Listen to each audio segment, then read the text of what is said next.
Vaxt var idi. Mənə kətdə geri akıl deyərdilər. Üstümdən gruzavik keçərdi. Öküzü bir yumruqla öldürərdim.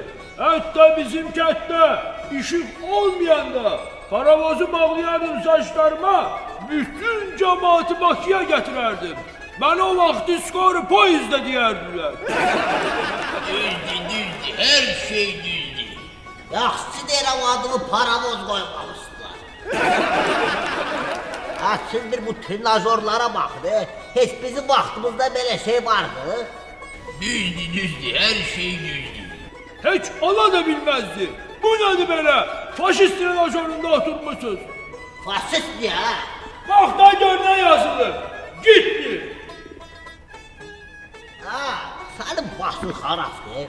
Hitler de öyle Hitler'di.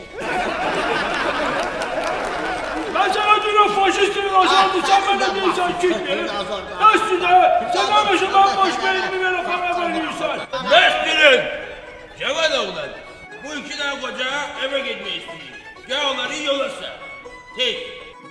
Orayı. Sen başa Ben düşün. şimdi Ya eve. Aç.